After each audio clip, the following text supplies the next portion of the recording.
अस्सलाम वालेकुम। Don news के साथ मैं हूं समिया लियाकत। माह रमज़ान की खुसूसी ट्रांसमिशन के साथ हम आपकी खिदमत में हाजिर हैं। हमारी ट्रांसमिशन का आगाज़ आज कुछ थोड़ा देर से हुआ है, तो आज हम क्या बनाने जा रहे हैं, क्या आज की रेसिपी है, वेरी क्विकली हम ये जानेंगे segment Aftar around the world में।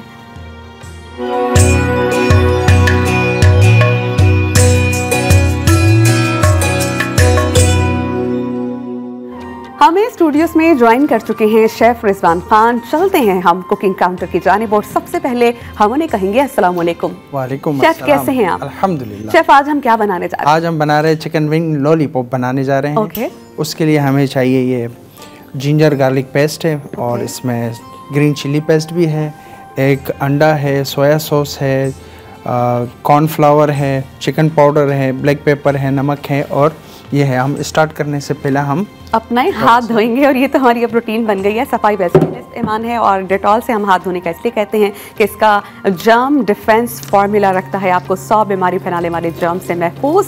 आप जब हाथ धोते हैं, हम देखते हैं कि मौसम जब चेंज होता है तो बहुत सी बीमारियां अपने साथ लाता है, but when you have washed your hand with Dettol germ defence formula के इससे तो आपके हाथ बिल्कुल साफ रहते हैं। शेफ़ अपने हाथ धो चुके हैं। अब हम शेफ़ से जानते हैं कि शेफ़ आपने इंग्रेडिएंट्स तो बता दिए, इसकी हमें रेसिपी भी बता दें। जी अभी रेसिपी में बताता हूँ इसकी।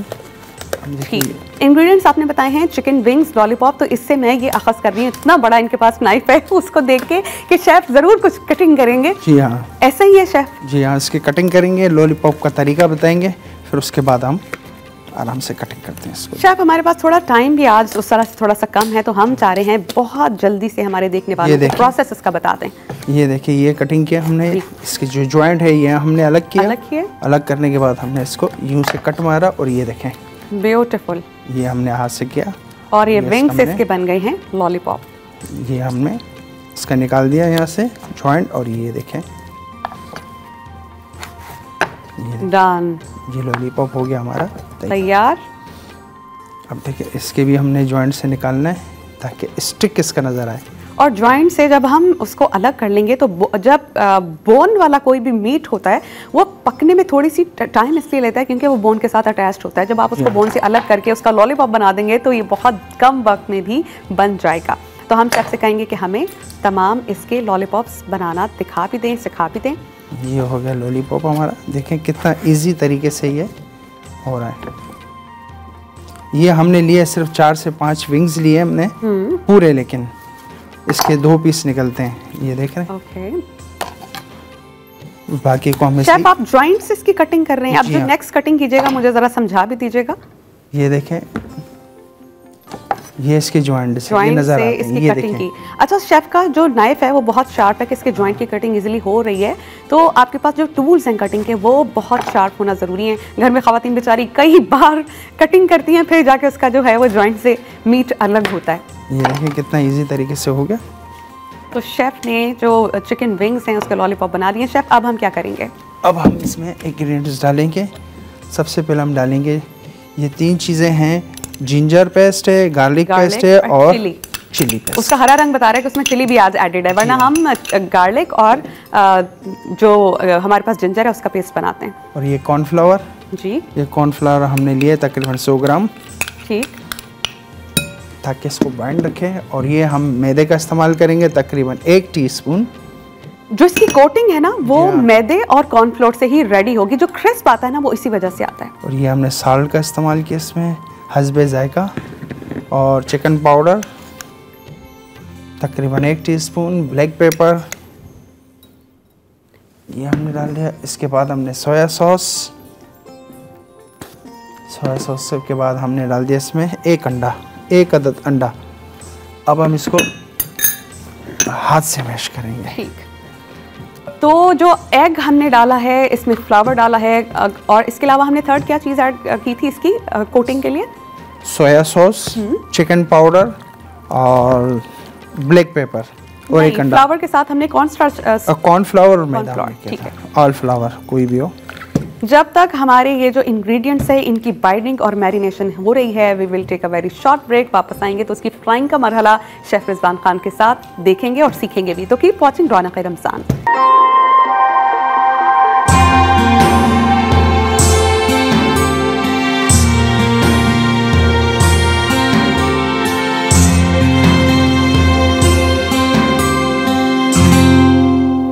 जी ब्रेक के बाद आपको हम कहेंगे खुशामदीद। हम बना रहे हैं चिकन विंग्स लॉलीपॉप, तमाम उसकी मैरिनेशन, कटिंग का तरीका हम आपको ऑन एयर दिखा चुके हैं। और उसकी जो हमने उसमें कॉर्नफ्लोर ऐड किया था, मैदा ऐड किया था, एग्स उसकी बाइंडिंग के लिए ऐड किए थे ताकि उसकी अच्छी से कोटिंग हो जाए। मैरिनेशन हो चुकी है, बाइंडिंग भी हो चुकी है। अब चलते हैं शेफ़ रिजवान खान की तरफ और उनसे पूछें, शेफ़ मैं देख रही थी ब्रेक में आप बहुत ध्यान से जो है वो ऑयल पॉर करके गर्म कर रहे थे, चेक कर रहे थे गर्म हुआ कि नहीं। तो अब बताइए हमने ऑयल को कितनी देर गर्म करना है और फ्राइंग कितनी देर होगी इसकी? तकरीबन ये 5 मिनट लगेंगे फ्राई होने पे, क्योंकि हमने जो है ना इसको बाउंड से बिल्कुल अलग कर दिया था। ओके। कि इसमें इतना टाइम नहीं लगेगा। तो ये तकरीबन इस तरीके का हो, हल्का सा, ये देखिए हल्का सा बॉइलिंग पॉइंट पे आ रहा है, तो इतने में होना चाहिए।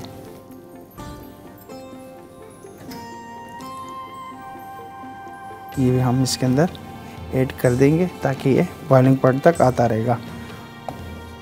तो पकने के बाद ये ऑयल से जब ऊपर आने लग जाए तो समझ जाना ये पक चुका है। मुझे लगता है ये उस लेवल की हीट नहीं है जो फ्राइंग के लिए चाहिए होती है। तो आप मीडियम भी रख सकते हैं। बिल्कुल। और अगर टाइम है तो मीडियम रखिए, अगर टाइम कम है तो आप अच्छे से ऑयल को गर्म कर सकते हैं। ये जब तक हमारा हो रहा है हम चलें अब हम ड्रिंक बनाते हैं। जब तक हमारे ये जो चिकन विंग्स लॉलीपॉप हैं फ्राई हो रहे हैं, हम आज का ड्रिंक तो वैसे बता दें हम क्या बना रहे हैं। आज ड्रिंक हम बना रहे हैं ये मिल्क शेक है, ये dates Rooh Afza milk date shake बना रहे हैं हम। ठीक है, ये देखें हमने इसमें हम डेट्स कितनी लेंगे? तकरीबन को ये 200 ग्राम है। 200 ग्राम खजूरें लेंगे हम। जी हाँ, खजूरों के बाद हमने इसमें मिल्क इस्तेमाल करना है, तकरीबन कोई 250 ग्राम। ओके। 1 गिलास के लिए। ओके। और ये रूह अफ़ज़ा और रूह अफ़ज़ा, चल मेरे लाल, सबका मनपसंद शरबत जो हमारे दस्तरखान की रौनक है, हम उसको ऐड करेंगे। लाल शरबत के बगैर तो दस्तरखान की रौनक बिल्कुल अधूरी रहती है। और ये बहुत जो है वो पाकिस्तान बर्र-ए-सग़ीर बल्कि इंटरनेशनल लेवल पर इस ड्रिंक को बहुत पसंद किया जाता है, सराहा जाता है। तो रूह अफ़ज़ा ना हो तो रौनक ही नहीं होती हमारे डाइनिंग टेबल का, जहाँ पे हम इफ्तार करते हैं। हम इसमें आइस भी ऐड करेंगे।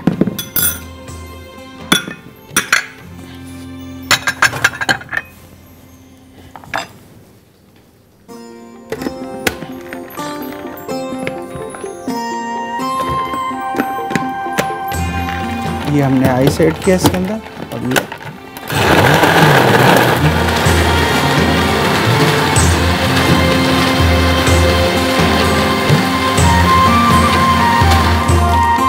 हम इसको धीरे धीरे से चेक भी करते रहेंगे।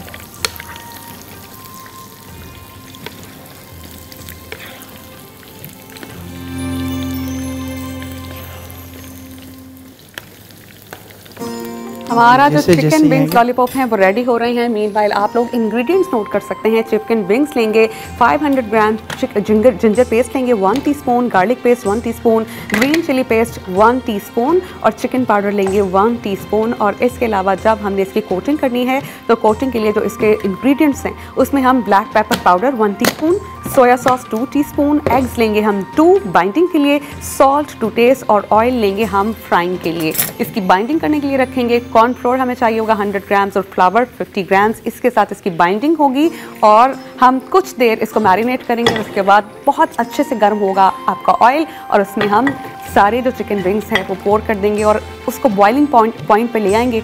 जैसे आपको लगे कि गोल्डन ब्राउन हो रहा है तो आप समझ जाइएगा कि हमारे चिकन विंग्स रेडी हो गए। अब मैं देख रही हूँ chef Rizwan Khan is very busy, plate को अच्छे से डेकोरेट कर रहे हैं लेटस से और उसके साथ क्यूकम्बर है। जब हम खाना अच्छा बनाते हैं तो प्रेजेंटेशन भी बहुत अच्छी होनी चाहिए। और अब आप देखिए कि वाइट कलर के आप ग्रीन, रेड और जो सॉस का कलर है वो कितना रिच कलर लग रहा है और वो एक डेकोरेशन भी हो जाती है, दिखने में आंखों को भी अच्छा लगता है। और जो सलाद है ना हमारी डाइट का,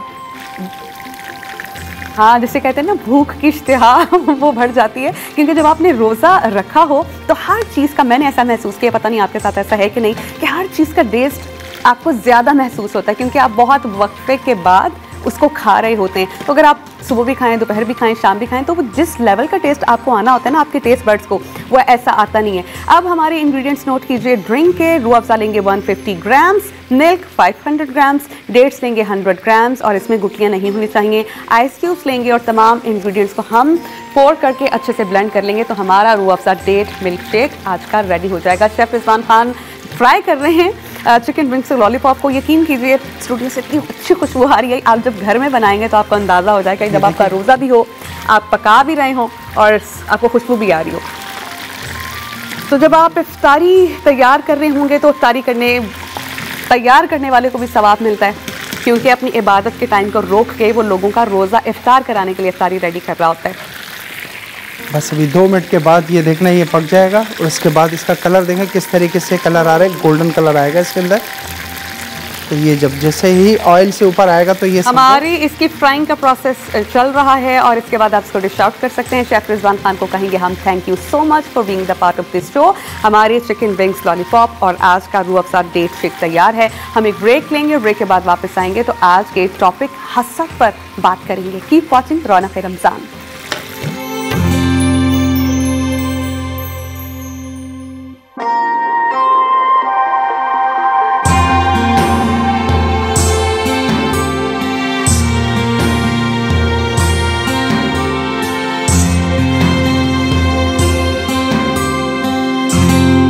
welcome back after the break. आज हम बात करेंगे एक ऐसे मोहलक मर्ड्स के बारे में जिसका हमें पता ही नहीं चलता और हम खुद भी उसका शिकार हो जाते हैं और ये हमारी सोसाइटी में बहुत ज़्यादा आम है। हम बात करेंगे हसद के बारे में कि हसद क्या है। हसद ये है कि जब आप किसी नेमत वाले के पास नेमत देखें तो बजाय इसके कि आप रश करें, अल्लाह से दुआ करें कि अल्लाह पाक की नेमत आप मुझे दे दें, आपके दिल में तमन्ना पैदा हो कि ये इससे छिन जाए, उसके पास वो नेमत ना हो, तो ये कहलाता है हसद। ये अच्छा एक बातनी और रूहानी बीमारी है। इससे क्या होता है कि इंसान के दिल में कीना, बोग्स और फूट पैदा हो जाती है। इंसान के तमाम फिर नेक अमाल जो होते हैं ना, जिसने नेकियां की होती हैं, वो आहिस्ता आहिस्ता आहिस्ता हसद करने से ज़ाया हो जाती हैं। और आक़ाए दो जहां हादी आलम हज़रत मोहम्मद मुस्तफ़ा सल्लल्लाहु अलैहि वसल्लम ने अपनी उम्मत को हसद, कीना, बुग़्ज़ जैसी रूहानी बीमारियों से बचने की तायद की है। किसी की खूबसूरत किस्मत को देखना, किसी की खूबसूरती को देखना, अच्छे कपड़ों को देखना, उसकी ब्लेसिंग्स को देखना, खूबसूरत घर हो, उसका गाड़ी हो, बजाय इसके कि आप अल्लाह से दुआ करें कि अल्लाह पाक उसको नसीब कीजिए और मुझे भी अता कीजिए, मेरा भी दिल करता है, लेकिन बजाय इस दुआ के आप दिल में ये सोचेंगे इसके पास ये नेमत क्यों है, इसके पास नहीं होनी चाहिए, तो किसी की ब्लेसिंग्स को देखकर गुस्सा करना, जलना, कुढ़ना और ये ख्वाहिश करना कि उससे ये नेमतें छिन जाएं, ये हसद कहलाता है। हसद को दिल की बीमारी कहा गया है। हज़रत अनस बिन मालिक रज़ी अल्लाह ताला अन्हु से रवायत है कि रसूल अल्लाह सल्लल्लाहु अलैहि वसल्लम ने इरशाद फरमाया है कि आपस में एक दूसरे के साथ हसद ना करो, ना ही आपस में एक दूसरे के साथ पता ताल्लुक़ करो और अल्लाह के बेनियाज बंदे और भाई भाई बन जाओ। तो इससे हमें वाज़ेह हो जाता है कि नबी करीम ने मना फरमाया हसद करने से। हसद कितनी ख़राब चीज़ है, आपकी पर्सनैलिटी को किस तरह जंग लगता है, इसके क्या नुकसानात हैं, ये हम जानेंगे अपने इस्लामिक स्कॉलर से, लेकिन एक ब्रेक के बाद। Keep watching Raunaq Ramzan.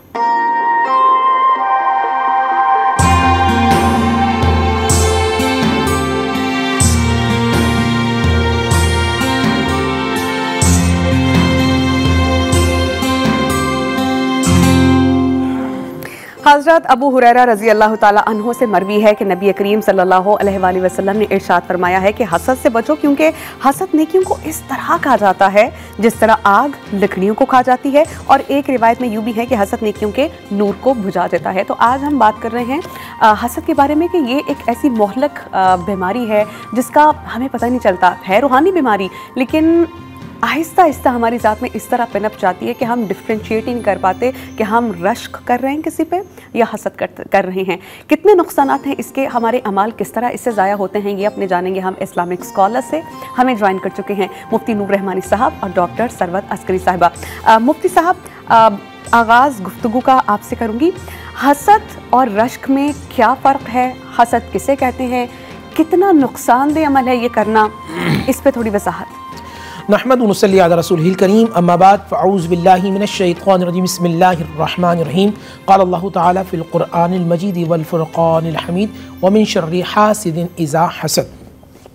सदक़ल्लाहुल अज़ीम व सदक़ रसूलुहुन नबियुल करीम। तमाम तारीफ़ें अल्लाह के लिए और दुरूद सलाम अल्लाह के रसूल हम सब के आका हुज़ूर मोहम्मद मुस्तफ़ा सल्लल्लाहु अलैहि वसल्लम। बुनियादी तौर पे हसद उसे कहते हैं किसी के पास कोई नेमत हो और जो हासिद है यानी हसद करने वाला वो उसके नेमत के छिन जाने की तमन्ना करे कि वो नेमत बर्बाद हो जाए, वो नेमत उससे छिन जाए, इसे कहते हैं हसद।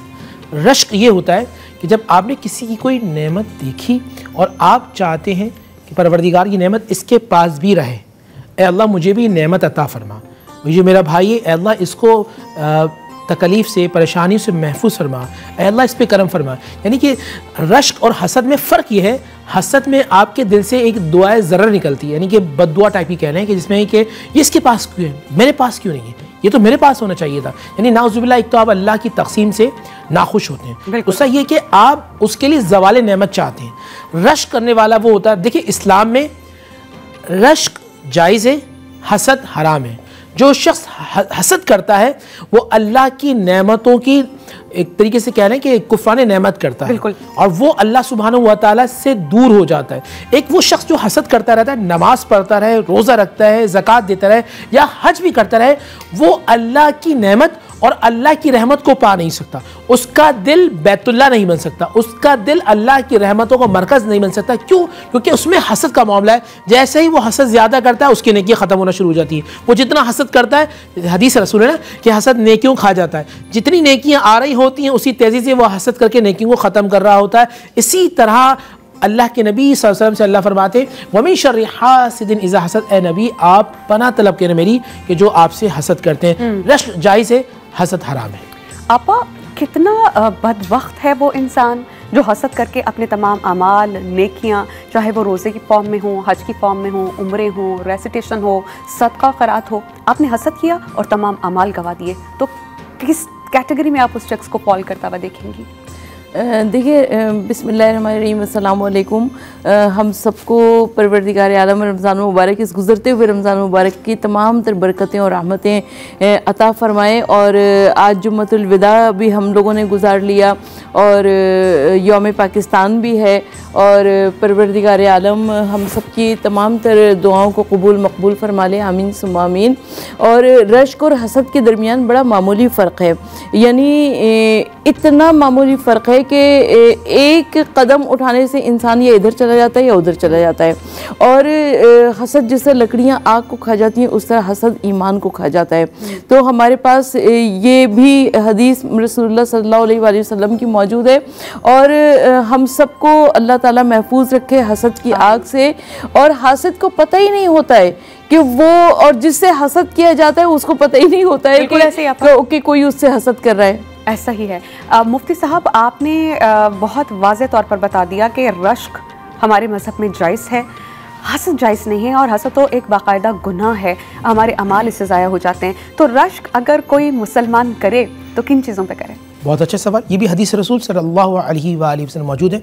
अल्लाह के नबी ने फरमाया रश्क दो चीज़ों में जायज़ है।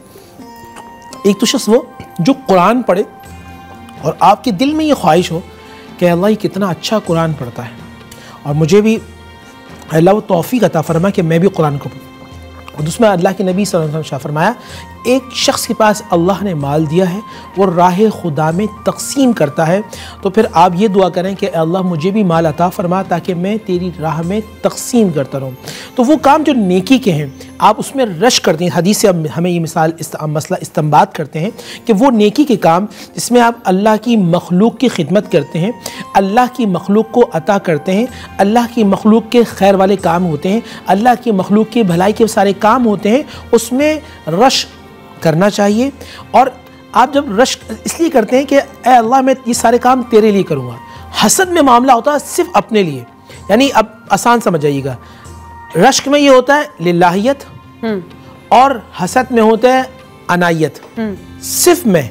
और जब अनायत निकलती है इंसान से तो अपनायत ख़त्म हो जाती है और लिल्लाहियत आती है तो अपनाइयत आ जाती है। तो जब अपनाइयत होती है हर चीज़ अपनी महसूस होती है, और जहाँ हसद होता है वहाँ सिर्फ मैं अना, और ये इब्लीस की निशानी है। बिल्कुल, अल्लाह सुब्हाना व तआला की तकसीम है कि वो रिस्क जिसे चाहे अता कर दे। वो इज़्ज़त हो सकती है, शोहरत हो सकती है, मकबूलियत हो सकती है, हुस्न हो सकता है, जवानी हो सकती है, आपके मालो असबाब, आपके घर लग्जूरियस, आपकी गाड़ियाँ, तमाम नेमतें, ये सब रिस्क ही में काउंट होती हैं। जब आप किसी को देख के हसद करते हैं तो अल्लाह सुब्हाना व तआला की तकसीम का डिनाइल करते हैं, जो अपने आप में ही एक बहुत बड़ा गुनाह है। तो इस पर हम मज़ीद बात करेंगे, लेकिन एक ब्रेक के बाद।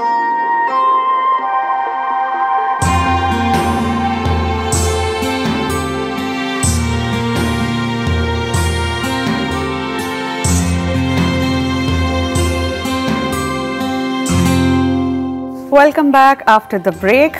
इमाम बिन उनैना ये फरमाते हैं रज़ी अल्लाह ताला अन्हु रहमतुल्लाह अलैह कि हसद वो पहला गुनाह है जो आसमान पर अल्लाह सुब्हाना व तआला की नाफरमानी करके किया गया। यानी शैतान ने हज़रत आदम अलैहिस्सलाम पर हसद किया और इसी बिना पर उन्होंने सजदा नहीं किया और अल्लाह सुब्हाना व तआला के हाथ ठुकराए गए।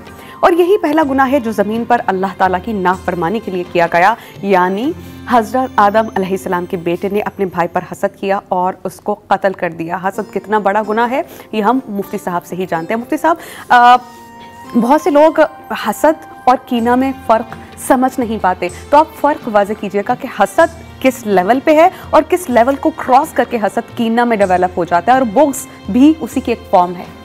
देखिए, ये ज़हन में रखिएगा, हसद ये वो जगह होती है कि जहाँ इंसान की नेकियां ऊपर नहीं जा रही होती, मगर जब कीना दिल में आ जाए, कीना ही होता है ऐसी बुराई दिल में रखना कि सामने वाला बर्बाद हो जाए, हलाक हो जाए, और उसकी बर्बादी या हलाकत का सुनकर खुशी का इजहार करना। नबी पाक सल्लल्लाहु अलैहि वसल्लम ने फरमाया, ईमान एक दिल में, ऐसे शरफ फरमाया, एक दिल में या तो ईमान होगा या फिर हसद होगा। बिल्कुल, जिसके दिल में हसद है उसके दिल में ईमान नहीं होगा। देखिए, आप तसव्वुर कीजिए, जो शख्स हसद करने वाला है वो अल्लाह उसके रसूल से दूर है, और मतलब ये कि वो अभी तक इस्लाम में दाखिल ही नहीं हुआ। मैं अपने वालिद साहब रहमतुल्लाह अलैह के जुमला कहूँगा, आप अक्सर फरमाया करते थे कि बेटे या तो सीने में मदीना, मदीना मतलब हुजूर से मोहब्बत करने वाला, हुजूर की उम्मत से मोहब्बत करने वाला, हुजूर की उम्मत की चाहत रखने वाला, इंसानियत से मोहब्बत करने वाला, जानवरों से भी मोहब्बत करने वाला, हर एक का दुख दर्द समझने वाला। हुजूर मेरे वालिद फरमाते हैं, या तो दिल में मदीना होगा मुस्तफ़ा का, या फिर सीने में कीना होगा जी। या सीने में कीना है तो मदीना नहीं होगा। मतलब ये कि अगर दिल में बुराई है तो नबी अलैहिस्सलाम की मोहब्बत, अल्लाह की मोहब्बत आपके दिल में आ नहीं सकती। मुफ्ती साहब, मैंने आपा से सवाल करना, लेकिन चूंकि आपकी बात इतनी वैलिड है, इतने अहम पॉइंट्स आपकी बात में है, मैं इसी से आपकी बात को आगे बढ़ाना चाहूँगी। आपने कहा कि हसद वो है जो आप कर रहे हैं कि किसी से नेमत छिन जाए, कीना वो है कि आप उस शख्स की हलाकत चाहें, नुकसान पहुंचाना चाहे। लेकिन इससे बढ़कर भी एक चीज़ हमारी सोसाइटी में देखने में आ रही है कि आप हलाकत न सिर्फ चाहते हैं बल्कि बाकायदा तौर पर अमल करते हैं उस पर।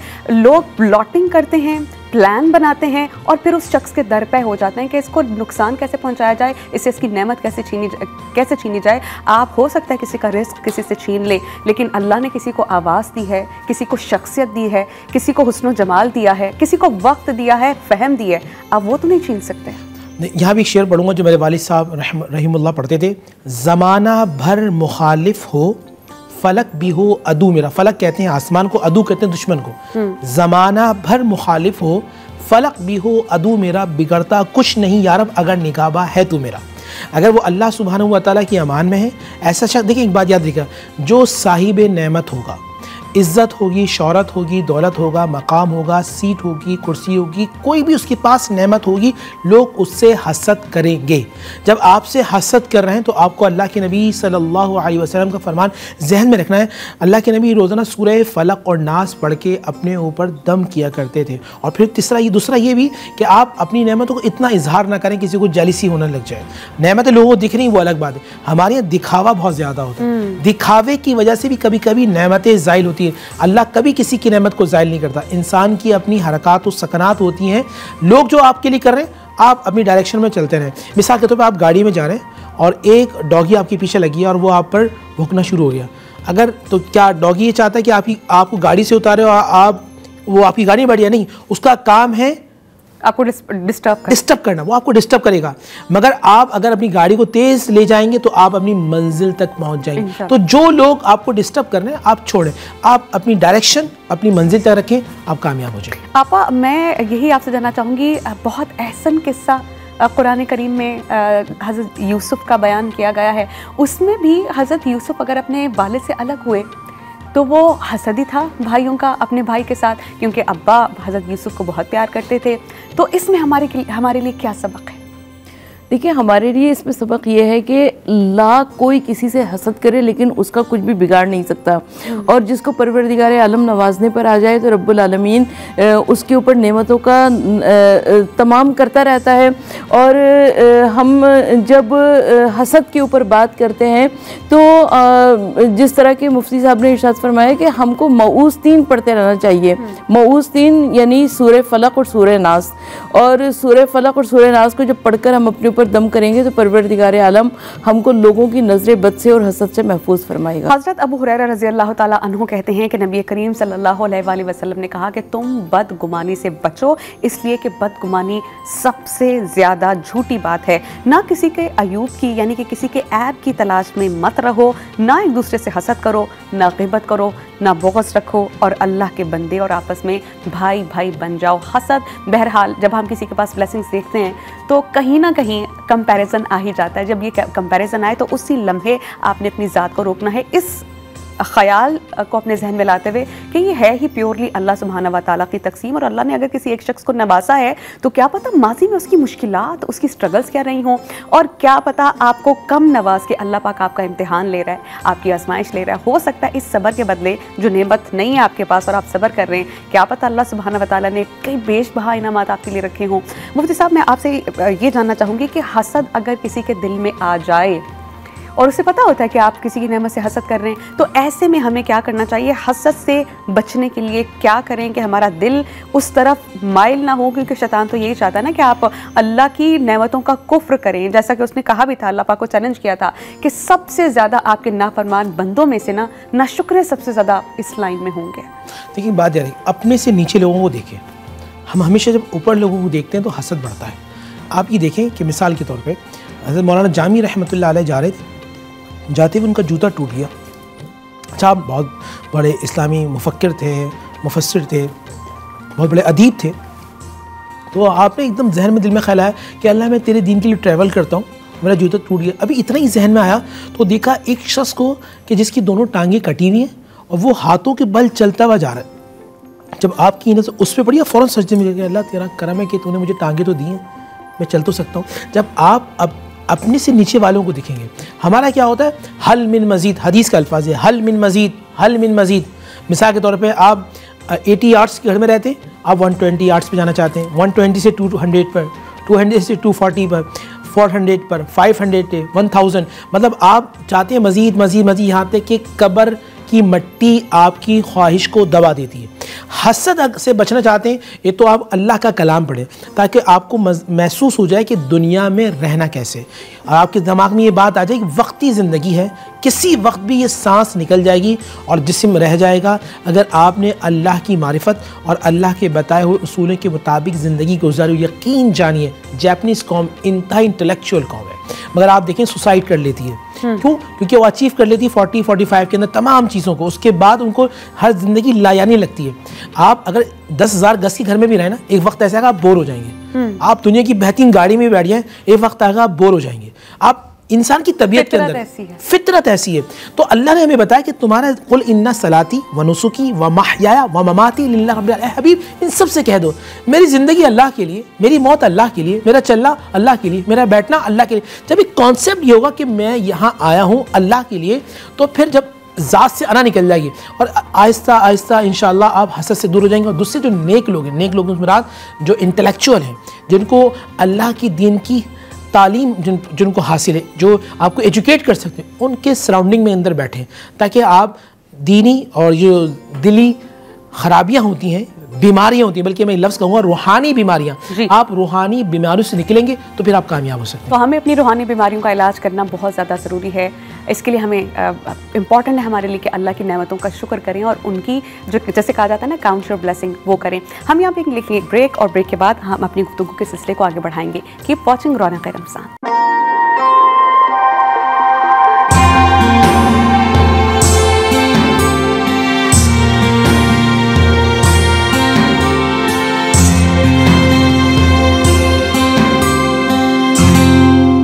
Welcome back after the break. हम बात कर रहे हैं आज एक बहुत इंपॉर्टेंट टॉपिक पे, लेकिन उससे पहले मैं याद दहानी करवाना चाहूँगी उस अहम दिन की जब पाकिस्तान मर्ज़ वजूद में आया था। 27वां रोज़ा गुजर चुका है और शब जो है वो 28वें रोज़े की लग चुकी है। अब ये देखिए कि अल्लाह सुब्हान व तआला ने जब पाकिस्तान हमें दिया तो रमज़ान का महीना था और सरदारुल आयाम जुमे का रोज़ था और फिर जुमातुल विदा भी था और साथ ही साथ 27वीं इबादत की रात थी यानी लैलतुल क़द्र। तो कितना अहम दिन था जो हमारी ज़िंदगी में अल्लाह पाक ने हमें आज़ादी से रहने का मौका दिया। अल्हम्दुलिल्लाह पाकिस्तान अल्लाह पाक हमेशा रहती दुनिया तक कायम और दायम रखे। और जहाँ हम बात कर रहे हैं पाकिस्तान की, तो पाकिस्तान की खिदमत करने वाले भी बहुत से लोग हैं। अच्छा, इस अहम मौके को देखते हुए मैं आपको बताना चाहूँगी कि शहीद हकीम मोहम्मद सईद ने इस हकीकत को महसूस किया कि हमें पाकिस्तान की बहुत ज़्यादा खिदमत करनी चाहिए और उन्होंने यौम इस्तक़लाल पाकिस्तान की तहरीक का आगाज़ किया और आगही मुहिम के हवाले से भी अभी तक काम कर रहे हैं ताकि लोगों को मैसेज दे सकें कि हमने पाकिस्तान का ख्याल किस तरह रखना है। और यौम आज़ादी को जो हम 14 अगस्त को मनाते हैं ना, तो रमज़ान में भी वो दिन आता है, हम क्यों भूल जाते हैं। तो अब आपको इस बारे में बता दूं कि उन्होंने बहुत कोशिशें की हैं, बहुत काम किया है, बहुत सी प्रोडक्ट्स बनाई हैं और इस प्रोडक्ट से जितनी भी इनकम हासिल होती है, चाहे वो जड़ी बूटियाँ हो जाएं, चाहे रूह अफ़ज़ा का शरबत हो जाए या उसका कुछ और हो जाए, तो वो जो जड़ी बूटियाँ हैं, अद्वियात हैं, तमाम रूह अफ़ज़ा बनाने वाले हमदर्द हैं, उनको मिलने वाली जितनी भी अमाउंट होती है ना, वो समाजी कामों में वो खर्च करते हैं। तालीम और सेहत एक अहम मसला है हमारे सोसाइटी का, तो तालीम और सेहत को बेहतर करने के लिए उनकी रकम खर्च की जा रही है। तो हमदर्द हॉस्पिटल, कॉलेज, यूनिवर्सिटीज़ और मोबाइल डिस्पेंसरीज़ भी आवाम की खिदमत कर रही हैं। तो मैंने कहना था हमें जहाँ पर हम पाकिस्तान और पाकिस्तानियत का जिक्र करें तो पाकिस्तान की खिदमत करने वालों को हमें भूलना नहीं चाहिए। आज का हमारा टॉपिक है हसद। आपा, मैं आपसे ये जानना चाहूँगी कि हसद जब कोई इंसान करता है उसके अमाल तो ज़ाया हो ही जाते हैं, लेकिन एक तरफ वो शख्स है जो हसद कर रहा है और दूसरी तरफ वो शख्स है जिसका दिल हसद से पाक है। ये उसकी ज़ात के लिए, उसके दिल के लिए कितनी बड़ाई की बात है कि अल्लाह पाक ने जो उसको अता किया है वो उस पर राज़ी है और जिसे कहना कनात कर रहा है। इसका स्टैंडर्ड कितना हाई अल्लाह पाक के यहाँ। अच्छा, मैं कुछ अहादीस आपके सामने अर्ज़ करना चाहती हूँ कि रसूल खुदा सल्लल्लाहु अलैहि वसल्लम इरशाद फरमाते हैं कि अल्लाह ताला ने मूसा इब्न इमरान से फरमाया कि हसद करने वाला मेरी नेमतों से नाराज़ होता है और मैंने अपने बंदों से जो तकसीम मुकर्रर की है वो उससे रूह गर्दान होता है। और मौलाए कायनात अली इब्न अबी तालिब अलैहिस्सलाम इरशाद फरमाते हैं कि हसद रूह का कैद खाना है और हसद बदतरीन बीमारी है और तमाम रज़ालतों को सरचश्मा हसद है। और मौलाए कायनात अली इब्न अबी तालिब अलैहिस्सलाम इरशाद फरमाते हैं कि हसद का फल दुनिया और आखिरत की बदबख्ती है। और मौला अली अलैहिस्सलाम इरशाद फरमाते हैं कि मजलूम से मिलता जुलता जालिम मैंने हासिद से बढ़कर किसी को नहीं देखा, जो कि हमेशा जलता कुटता है, परेशान रहता है और हमेशा गमज़दा रहता है। हासिद शख्स की हसरतें ज़्यादा बुराइयाँ दुगनी होती हैं, हासिद सरदार नहीं बन सकता है। तो यकीनन परवरदिगार आलम की जो तकसीम होती है उसके ऊपर राज़ी रहना और क़नाअत करना और तवक्कुल करना, परवरदिगार आलम को ये खूबियाँ बहुत ज़्यादा पसंद है। हज़रत इब्ने उमर रज़ी अल्लाह ताला अन्हो बयान करते हैं कि कोई शख्स उस वक्त तक आलिम नहीं हो सकता जब तक वो अपने से ऊपर वाले से हसद करने से बाज ना आ जाए और अपने से कमतर शख्स को हकीर समझने से बाज ना आ जाए और अपने इल्म के इवज़ में मुआवजे का तलबगार ना हो। यहाँ पर एक चीज़ बहुत सोचने की है कि बहुत से लोग ये समझते हैं कि अल्लाह पाक ने अगर कोई फ़हम दिया है, कोई काबिलियत दी है, ठीक है आप मेहनत कर रहे हैं, आप अपना वक्त दे रहे हैं, लेकिन टैलेंट जो अल्लाह पाक ने आपको दिया है उसकी कीमत नहीं होनी चाहिए, आपके वक्त की कीमत होनी चाहिए जो आप वक्त दे रहे हैं। मुफ्ती साहब, आप मुझे ये बताइएगा कि जो हासिद है नेमतों से जब किसी इंसान के हसद करता है तो हज़रत जिब्राईल अलैहिस्सलाम जब आए थे नबी करीम सल्लल्लाहु अलैहि वसल्लम के पास तो उन्होंने कुछ आयात पढ़ी थी और उन पर फूंका था। क्या नबी करीम सल्लल्लाहु अलैहि वसल्लम भी हसद ही की वजह से किसी गम में, किसी बीमारी में या उसमें मुब्तला हुए थे कि हज़रत जिब्राईल को आना पड़ा? देखिए, एक बात ज़हन में रखिएगा, बहुत अच्छा सवाल आपका। अक्सर लोगों को ये इश्काल होता है या गलतफहमी होती है कि नबी अलैहिस्सलाम पे जादू हुआ था। नबी अलैहिस्सलाम पे जादू हुआ नहीं था, नबी अलैहिस्सलाम पे जादू करने की कोशिश की गई थी, ये आप जहन में रखिएगा। और बेशक नबी अलैहिस्सलाम से यहूदी बहुत ज़्यादा हसद करते, अच्छा, हसद वजह ये होती है कि जो शख्स हासिद होता है ना, वो खुद मेहनत नहीं करता। एक तो अल्लाह सुब्हानहू व तआला का फ़ज़ल है, और जिन पर अल्लाह का फ़ज़ल हो, मेरे वालिद साहब एक जुमला कहते थे, वो कहते थे बेटे जिस पे अल्लाह का फ़ज़ल हो ना, कभी उससे टकराना नहीं, कि जिस पे अल्लाह का फ़ज़ल होता है वो चलता नहीं बल्कि चलाया जाता है। तो जो चलाया जाए तुम उससे टकराओगे तो वो तूफ़ान की तरह होता है, पाश पाश हो जाओगे। तो सही कि अल्लाह सुब्हानहू व तआला की रहमतें होती हैं। और तीसरा ये सबसे बड़ा सबब ये होता है कि जिस पर अल्लाह ने नेमत दी होती है वो उस नेमत की हिफाजत करता है, वो मुस्तकिल मेहनत कर रहा होता है, मेहनत से वो चीज़ें इंक्रीज़ हो रही होती हैं। नबी अलैहिस्सलातु वस्सलाम की ज़ात मुक़द्दसा को देखें, कितनी तकलीफ़ें, आजमाइशें, रुकावटें। आप अल्लाह के दीन के लिए निकल रहे हैं, लोग कांटे बिछा रहे हैं, आप निकल रहे हैं, लोग संगबारी कर रहे हैं, आप निकल रहे हैं, लोग सोशल बाइकाट कर रहे हैं, मुस्तकिल तकलीफ़ें। और फिर 13 साल की मेहनत शाक़ा के बाद आपने 313 को जमा किया। उसके बाद आप अल्लाह सुब्हानहू व तआला की मोहब्बत की, वो करते रहे। और फिर एक वक्त ऐसा है कि आप जब ज़ाहिरी विस्तार होने लगा तो 1,24,000 का लश्कर जर्रार आपके साथ था, और पूरी दुनिया के अंदर उन्हें इस्लाम को फैलाया। तो ये मैं आपको एक मैसेज दूंगा, आप मेहनत करते रहें। अल्लाह सुब्हानहू व तआला अता फरमाए, कुरान का ये उसूल है, जो मेहनत करता है अल्लाह सुब्हानहू व तआला उसे सिला अता फरमाता है।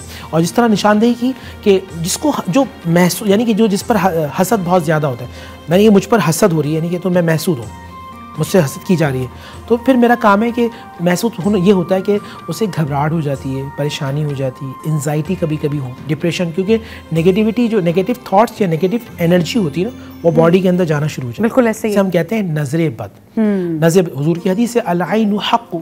नज़र बद क्या होती है? हसद की नज़र से किसी को देखना। जब आप किसी को हसद की नज़र से देखते हैं तो आपकी बॉडी की जो पावर्स होती है वो डिक्रीज़ होना शुरू हो जाती है। जब डिक्रीज़ होना शुरू हो जाती है तो कभी कभी आपको थकावट बहुत ज़्यादा महसूस होती है। ये मैं आपको साइंस की रोशनी में बता रहा हूँ। आप एंजाइटी में जाना शुरू हो जाते, डिप्रेशन में शुरू हो जाते हैं, तो उसका रूहानी इलाज जिब्रील अमी 11 सूरतें लेके आए थे। वो सूरह फलक और सूरह नास। अम्मा आयशा रदी अल्लाह तआला अन्हा फरमाती है, अल्लाह के नबी उस वक्त तक नहीं सोते थे जब तक सूरह फलक और नास पढ़ के, ऐसे हदीस में कि दोनों हथेलियों पे फूंकते थे, और हुजूर अम्मा आयशा फरमाती सर से लेकर पैर तक, जहाँ तक हुजूर का हाथ जाता था, आप जिस्म पर फेरते। ये नबी अलैहिस्सलातु वस्सलाम का तरीक़ा है, जो रहमतुल लिल आलमीन है, जिन पर कुरान उतरा। जब उनका ये तरीक़ा है तो फिर मेरा और आपको क्या होना चाहिए? हमारा काम है कि हम रोज़ाना सूरह फलक और नास पढ़ें और अल्लाह की अमान में रहें। हम यहाँ पे लेंगे एक ब्रेक, और ब्रेक के बाद हम अपनी गुफ्तगू के सिलसिले को आगे बढ़ाएंगे। Keep watching Raunaq Ramzan.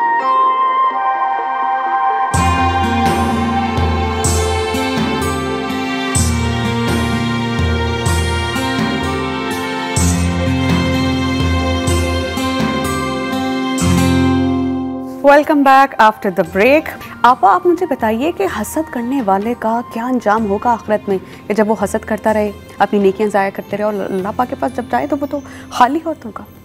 देखिए, हसद जो है ईमान को खा जाता है, तो जिसके अंदर ईमान ही नहीं होगा तो हमारे यानी मैं तो जब तसव्वुर करती हूँ कि जब वो मैदान महशर में हासिद जाएगा और वो उसने बड़ी नमाज़ें पढ़ी होंगी, बड़े रोज़े किए होंगे, मगर वहाँ पर जाकर उसकी तमाम तर नेकियाँ जो हैं वो मौजूद ही नहीं होंगी, और वो जिसने हसद कर रहा होगा वो तमाम नेकियां उसको मिल जाएंगी। तो यकीनन उससे ज़्यादा गरीब कौन हो सकता है? अब मुफ्ती साहब, यही सवाल मैं आपके सामने रखना चाहूँगी कि जब इंसान हसद करता है तो वो आखिरत में जब अल्लाह पाक के पास जाता है उसका अंजाम क्या होगा? दूसरा इसी सवाल का हिस्सा ये है कि हासिद की जो हसद कर रहा है, क्या इलामात हैं, हमें खुद को किस तरह डिस्टेंट करना चाहिए कि हम उससे बचें, उसके करीब ही ना जाएं? देखिए, बात तो ज़हन में रखिए कि मिसाल देता हूँ, आप समझ जाएंगे आपके दोनों सवाल का जवाब। एक शख्स मुल्क से बाहर रहता है और वो कमा रहा है, और कमा के सारा पैसा एक बैंक में रख रहा है, और जब वो पाकिस्तान आता है तो उसे मालूम चलता है कि जिस बैंक में मैं पैसे रख रहा था उस नाम का कोई बैंक है ही नहीं। तो क्या होगा? वो परेशान होगा, वो कहेगा मेरी ज़िंदगी बर्बाद, जमा पूंजी ज़ाया हुई।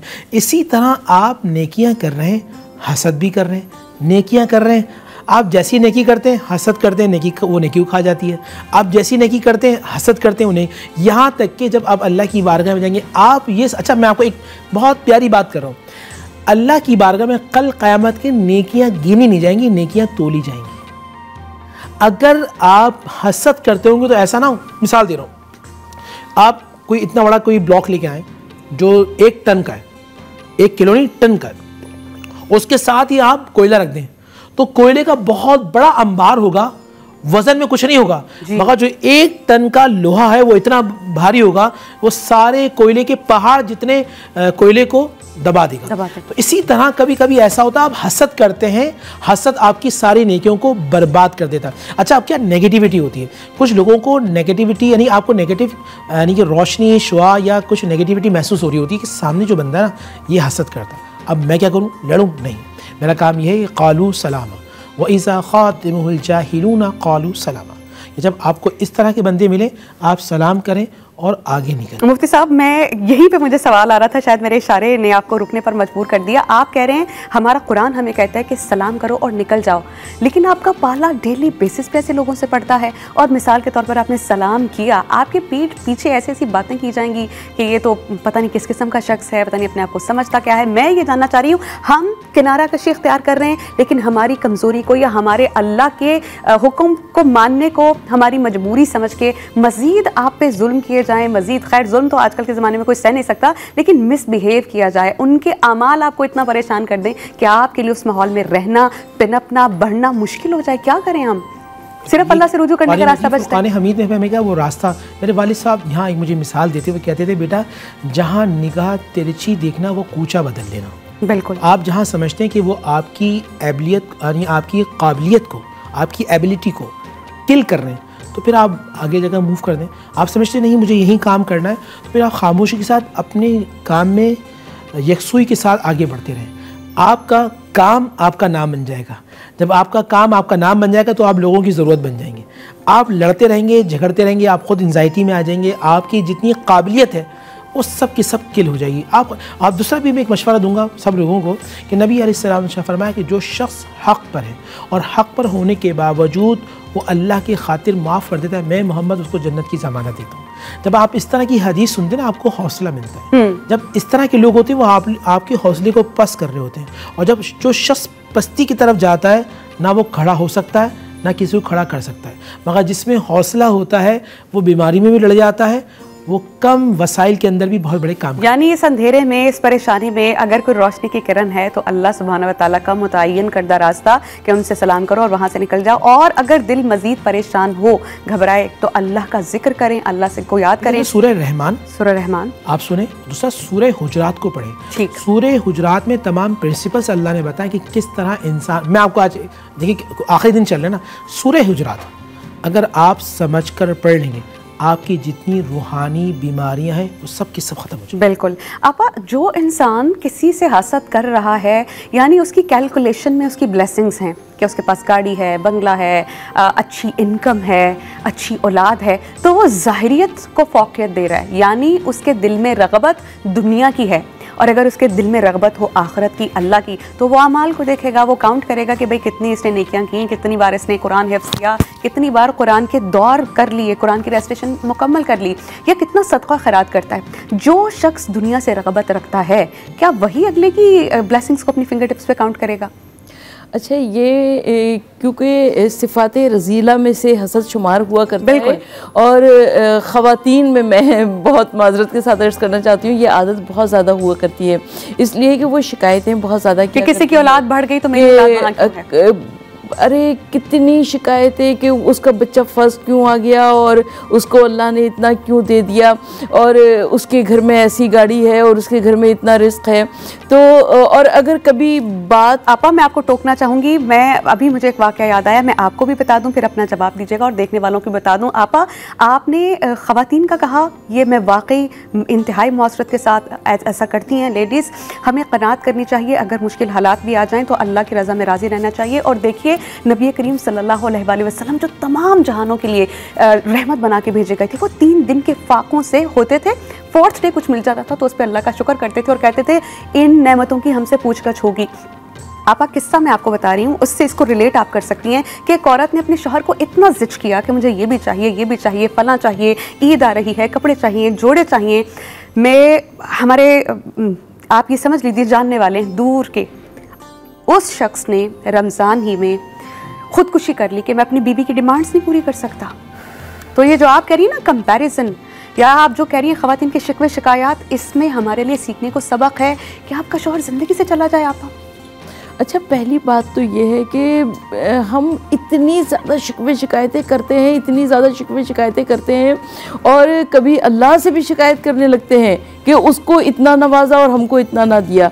लेकिन अगर क़नात और तवक्कुल होगा अपने पास में, तो परवरदिगार आलम यकीनन अपने दिल को इतना मजबूत कर देगा कि किसी किस्म की कोई शिकायत उनको नज़र ही नहीं आएगी। हज़रत अनस बिन मालिक रज़ी अल्लाह ताला अन्हु से रिवायत है कि रसूलुल्लाह ने यह फरमाया है कि तुम आपस में एक दूसरे से बुग़्ज़ ना रखो, एक दूसरे से हसद ना करो और एक दूसरे से रूगर्दानी ना करो और अल्लाह के बंदे और भाई भाई बन जाओ। और किसी मुसलमान के लिए जायज़ नहीं कि वो 3 दिन से ज़्यादा क़िता ताल्लुक़ करे। जब हम में हसद आ जाता है, कीना आ जाता है, फसाद होता है, बातचीत बिगड़ती है, तो फिर हम क़िता ताल्लुक़ कर लेते हैं। इससे इस्लाम मुमानियत फरमाता है और नबी करीम सल्लल्लाहु अलैहि वसल्लम ने खुद बारहा हसद से बचने की तलक़ीन की है। तो ये हमारी कुछ रूहानी बीमारियां हैं जिससे हम हमारी ज़ात का हिस्सा है लेकिन हम उस पर नज़र नहीं डालते। तो आज ही से अपनी अकाउंटेबिलिटी कीजिए, अपना एहतसाब कीजिए, एक लिस्ट बनाइए कि आप में कौन कौन सी चीज़ गलत है, कौन कौन सी चीज़ निकालने की ज़रूरत है और कौन सी अच्छाइयाँ आप में नहीं है। यकीन कीजिए थोड़ी मेहनत होगी, मुशक्क़त होगी, बहुत मुश्किल होगा, शैतान आपको बहुत परेशान करेगा, बट इवेंचुअली जब अल्लाह की राह पे आप चलेंगे तो अल्लाह पाक कहते हैं आप चल के आइए, मैं आपकी तरफ दौड़ के आऊँगा। अल्लाह पाक आपकी मुश्किलें आसान कर देंगे। और एक चीज़ जहन में बिठा लीजिए, हक़ का रास्ता हमेशा मुश्किल होता है। हमारे प्रोग्राम का वक्त ख़त्म हो जाता है। इंशाल्लाह कल एक नए प्रोग्राम के साथ, एक नए टॉपिक के साथ आपकी खिदमत में हाजिर होंगे। मुझे मुफ्ती नूर रहमानी साहब को, डॉक्टर सरवत अस्करी साहिबा को, हमारे panel producer, camera team, wardrobe, makeup and kitchen department की तरफ से हम आपसे इजाज़त चाहेंगे। अल्लाह निगहबान।